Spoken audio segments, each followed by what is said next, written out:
Welcome to the Fear and Greed Daily Interview. I'm Sean Aylmer. Investing in startups and early stage investing takes a certain amount of courage and capability. When the asset you're buying is in deep tech, then you really have to understand what you're talking about.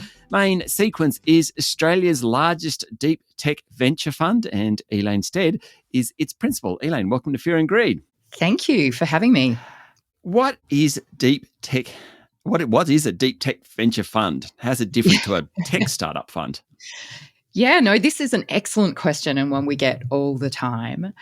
The way we think about deep tech is at the center of it is really some fundamental scientific or engineering breakthrough, which is how we sort of differentiate it from your traditional tech that might be the sort of technology that generates a new software product. The other thing or criteria that we think differentiates it is it tends to be trying to solve a really large global challenge, whether that's climate change or humanity scale healthcare or trying to feed 10 billion people, which are a number of the thematics that we invest in. And it typically has a much higher research and development intensity. With traditional tech products, you can almost stand them up in a day now, whereas deep tech innovations tend to take a lot more capital and a lot more time before they're proved out. How do you do it then? How do you invest in literally technology that's trying to solve the world's problems? It's sort of, there's a fair bit in that. You're right. So I think fundamentally it requires some imagination. So I think the difference between deep tech and traditional tech is you can't sort of touch and feel the product straight away or what it might eventually turn into. So it does require, from an investor standpoint, that you have a little bit of imagination about what it could turn into if it was to work. And it very much helps to have a technical background. I don't think it's necessary, but certainly amongst our team at Main Sequence, almost all of the investment team have some technical expertise that helps us to really understand the technology at a fundamental level. And then that's paired with commercial expertise to try and understand how we turn that into the next industry. And, well, firstly, the next product that might help solve a particular problem, and then eventually a new industry.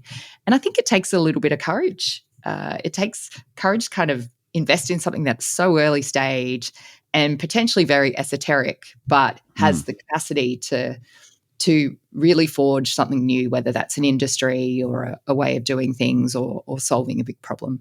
So just give me a couple of examples of what Main Sequence has invested in so we get a feel for what you're talking about. Sure. Well, I'll give two examples that are very different. One is Samsara Echo. So this was a company that we actually started along with an entrepreneur, Paul Riley, with the ambitious goal of trying to recycle plastics infinitely. Your listeners might... Is that all? That's exactly right. And your listeners might understand that, you know, when you buy a plastic water bottle, that is recyclable, but only to a certain extent. Yeah. It's never possible, it has not been possible to take plastics back down to their monomer forms in the same way as they existed when they were virgin plastics and infinitely recycle them.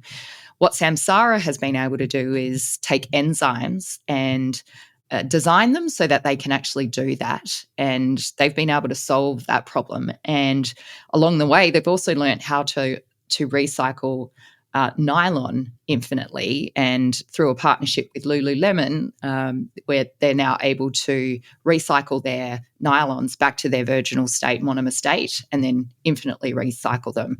So that's actually an example of, you know, a very fundamental technology, but also an ambitious goal that hopefully will contribute to, you know, a more sustainable future. Yeah. Another example on the complete other end of the spectrum would be Gilmore Space. One of our investment thematics is how we would like to help bridge the gap to space. And Gilmore is building a hybrid fuel rocket and trying to launch that out of semi-rural Queensland.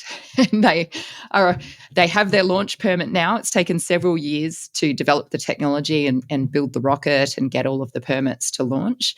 But that goal there is to try and launch rockets and then payloads into space in a much more cost-effective way. And given how much the world depends on satellites and other things like that to communicate, we think that's pretty fundamental. Is it mostly about backing academic research that has practical uses? Is like those examples you're doing are heavy on research? You're exactly right. Yeah, a lot of it comes out of fundamental research, and sometimes that's out of universities and research institutes. And what we focus on is technology that has some connection with publicly funded research in Australia. Some of it is backyard inventors as well, who just happen to have really focused expertise, but it is very fundamental in its research when we often come into contact with it. And then what we try to do is increase the velocity of innovation. So with capital and with expertise and bringing the right people to bear, hopefully what we do is help translate that fundamental research into practical outcomes much more quickly than if they were to do it themselves. Elaine, stay with me. We'll be back in a minute.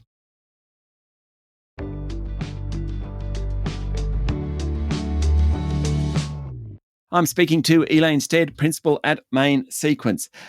Okay, so what about the company itself? Did you come out of CSIRO? Am I right when I say that? Yeah, you're right. That's our origin story. We were originally spun out of the CSIRO with a goal to, there was this acknowledgement that Australia was fantastic at fundamental research and development, but one of the things Australia did not do particularly well was commercialise that research.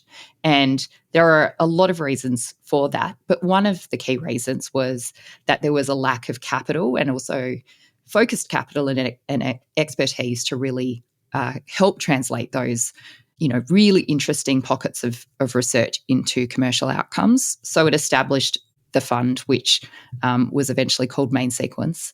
And then eventually, a few years later, that fund manager was privatised. So it's now quite separate to the CSIRO, and most of our investors are now superannuation funds. So probably most of your listeners actually have a portion of their superannuation fund invested into Main Sequence and other venture capital funds in Australia. But what we do retain from that origin or that legacy is a commitment to continue to focus on translating those things that have come out of publicly funded research in Australia. Is it about making money, or is it a lot more than that? It's both. So we absolutely are measured on our ability to make our investors money.